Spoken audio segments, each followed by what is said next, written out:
Good afternoon. I'm Sister Judy Stevens.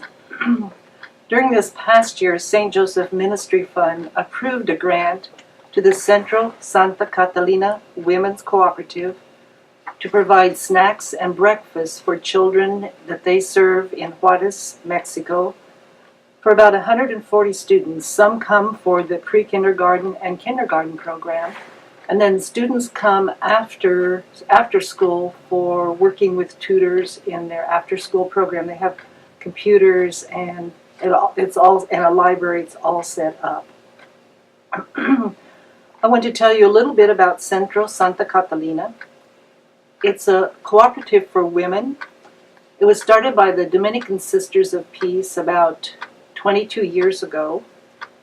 In the beginning, the Dominican Sisters were the directors, and although they lived in El Paso, they would cross into Juarez and work at the cooperative. The buildings where the cooperative is situated are nice buildings and a large chapel built on top of the old city dump in Juarez. And it's clear on the west edge of Juarez, next to a mountain where I believe the Cristo Rey Mountain is very close. The cooperative has grown gradually over the years. They have a great board of people, and some we happen to know personally. The women who come to the cooperative, there's time for prayer, time for education, and always training and leadership. The director, as I said, was always a Dominican sister until recently. They decided to move the 501c status of the cooperative from the United States to Mexico, and that was quite an adventure. So now there's a wonderful woman named Rosa who is from Juarez, who is the director. She's very, very talented.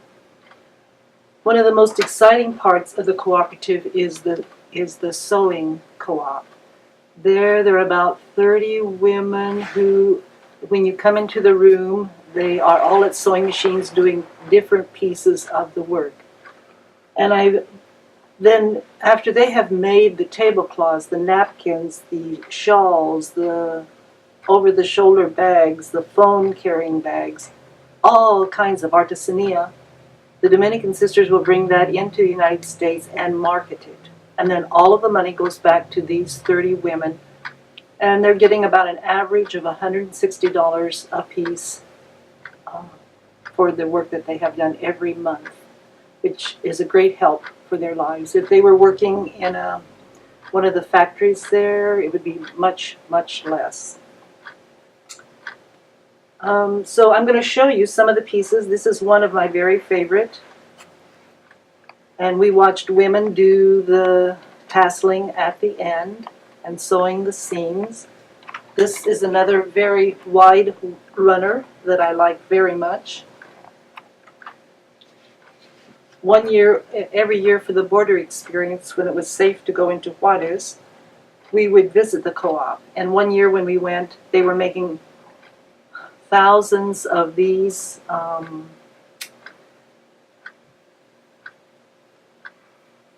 stoles to use for different religious events.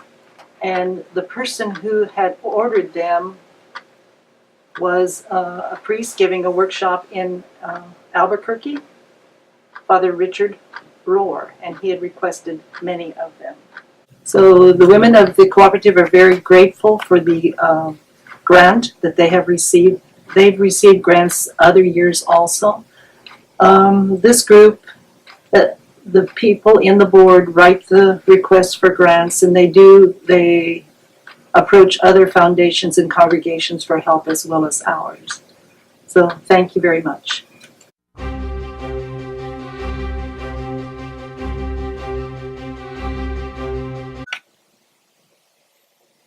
I'm Faye Kilsman, and this is Sister Pat. I guess that's not good stuff. So almost 40 years ago, Pat and myself decided that one of the things that was lacking for the general population was mental health counseling that would be affordable to anyone who really needed it, and not just to those who could afford the prices of mental health counseling. And so we received money from the very beginning from the foundation, and started CEC, which stands for the Counseling and Education Center. And so the mission and the purpose has always been to provide affordable counseling to those who need help and cannot find it anywhere else, or that it's not affordable to them. And so it's continued for 40 years. We retired a couple of years ago, and during all that time, the foundation and now the ministry fund has provided us with support, financial support, and moral support over all those years. And so it's allowed us to see many people. Some of the places where the office has been, and some of the services we provide has altered or changed throughout the years, but primarily it's been for families, for child therapy, play therapy, adolescent groups, and adult single, individual counseling. And the reason that we've needed financial help all along, from where we're a 501c3 nonprofit in Colorado, and so we depend on donations, fundraising, grants, and so that's where the foundation comes in. And currently, there are, in the first 6 months of this year, CEC has seen approximately 190 clients. That's that many different individuals, amounting to 1,555 sessions, and even more hours, because some of those sessions were more than an hour. And 136 are adults, and 52 were children, either child therapy alone or with parent or as family. And so and most 95% of those people are on Medicaid. And the reason that CEC needs help is because there is an institution in Grand Junction that has the state Medicaid. They're the umbrella for it. They get to decide who they're going to allow to be providers. And so at this particular time, there's only one Medicaid provider that we can charge for sessions. The rest of them all depend on, we can't charge the people who come because it's a government-funded federal agency, Medicaid is. And so if they have Medicaid, we can't charge them. And so we can't even charge on a sliding scale if they have Medicaid. We never turn anybody away. Nobody is turned away when they go through the door. They get appointments pretty fast. If they don't get into the Medicaid provider hospital, really, they many times have to wait 3 months for an appointment there. And we can give them an appointment within a week. So we've kept ourselves small, and over the years, we've asked the foundation for less money than we did when we first started, because CEC is well known now in the city, and people are more willing to help us, and the fundraisers work a lot better and are more effective and bring in more money. They're very, very busy, know that. They have about 30 clients per week. And as she said, at that place where where they're the authorized Medicaid providers, they can't get people in. People sometimes don't like to go there because it's a big institution. And so they just feel really comfortable at CEC. And when Pat and I decided we were not going to be there forever, we do have a local board there, and we asked them, we told them we were going to not be there forever, and would they like for it just to kind of die down, or do they want to keep it going? And they were adamant that they wanted to keep it going because it provides a very much needed service in Grand Junction, and CEC is the only agency that is a nonprofit mental health counseling agency known to provide counseling no matter whether you can pay or not. And so we do thank the foundation for helping us to keep it that way. And let's thank all the support we've gotten from all of our sisters, all of you, during all of these years. So thank you.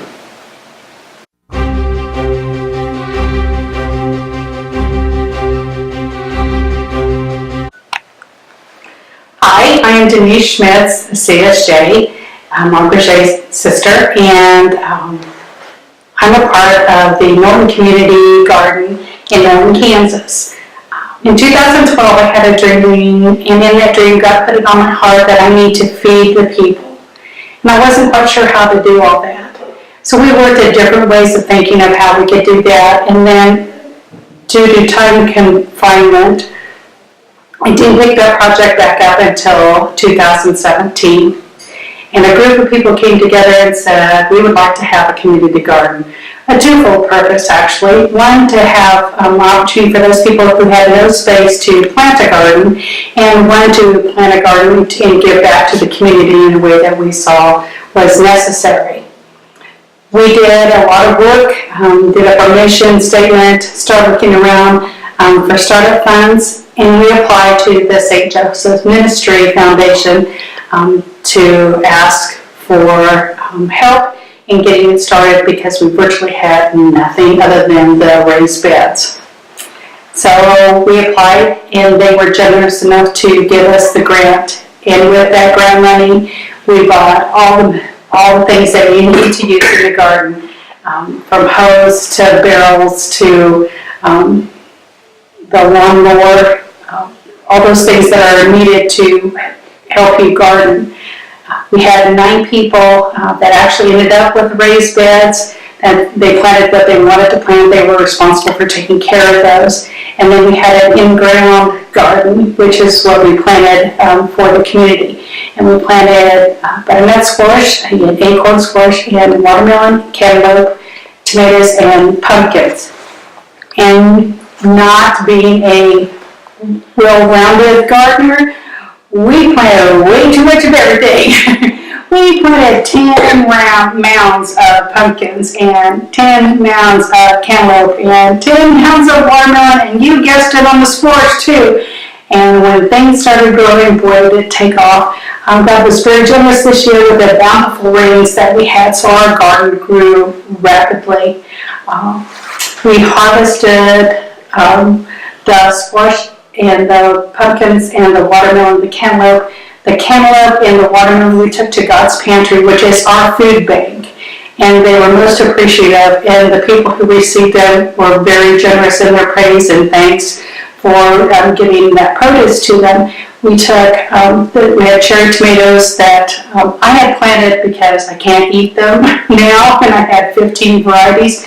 So those went down along with the Roma tomatoes. They went to our daycare centers throughout Norton, the city of Norton, and they were appreciative of that. We shared our produce with Whispering Pines, which is an assisted living center, and Andy Home, which is a nursing home, and with the Senior Citizens Center, which allows senior citizens to come down and they feed them on a regular basis, a lunch meal.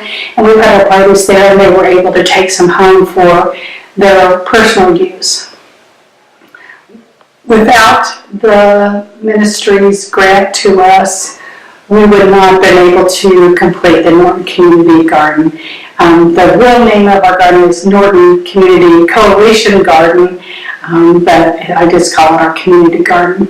We're looking forward to next year. We've had a lot of interest. A lot of people have come by and said, tell me about these raised beds. And they are like 4 feet high. So, those people, like myself, have bad knees and bad back, have to get on the ground and can't get up from gardening. And it's right up to waist level, so you can garden, and it's just easy as all get out. I just love those garden beds. And so we will offer more of those. We now have 24 signed up for the 2019 year, and we have interest in both of the ground beds and asking if we could break out some additional land too for them to farm and put their gardens in. So we'll have to see about that. I can't thank sisters enough.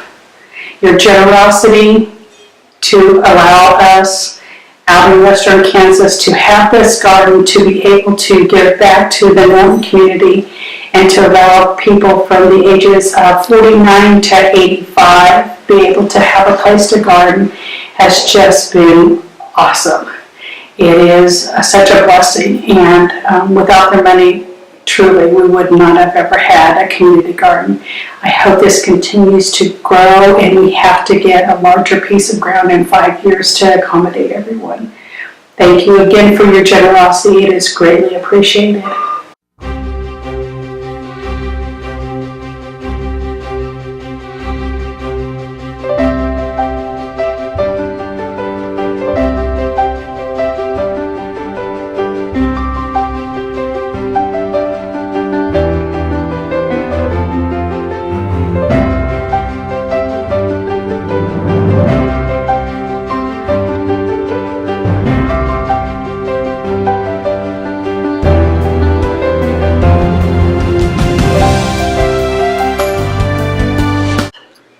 Well, I'm from Turkmenistan, which is in Central Asia, and I'm 22 years old.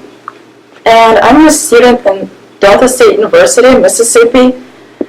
My major is English and Literature. And how did you come to be here at Manor House? My sister used to live here first, and I used to live on campus. And then after she graduated, after she left to her university in Nebraska, I asked sisters if I could live here. And you were studying at Cloud County at the time? Yes, and my major was criminal justice. And your plans for the future? You've got some more studies to do? Yeah, I've got 3 more semesters to finish, and then I'm going to work for 1 year. And then I'm going to go back to my country so I can work there, because my family's there, Excellent. How have the Sisters of St. Joseph helped you here? Sisters of St. Joseph, they paid for my tuition in university, which I could not afford. And those people helped me a lot throughout my years at Cloud County Community College. They gave me support, love, and it's like my family, You have special relationships with the people here? Yes, I do. I do have special relationships. As I said, it's like my family. And I feel like I'm truly blessed because I've got 2 families, one in Turkmenistan and one in the United States. Some of the sisters don't know you because they're not here in Concordia. What would you like to tell them? First of all, I want to thank them all. Because they are such nice people. And everybody who live here, like girls from different countries, they all love sisters. And I don't know, I have so much words, but thank you for everything. I truly appreciate it. Hi, my name is Alex Duran, and I am from Mexico. I moved to Concordia 10 years ago. I am in the DACA program. I recently graduated in cosmetology. I reached out to Sister Judy, and that's how I got into you guys' program.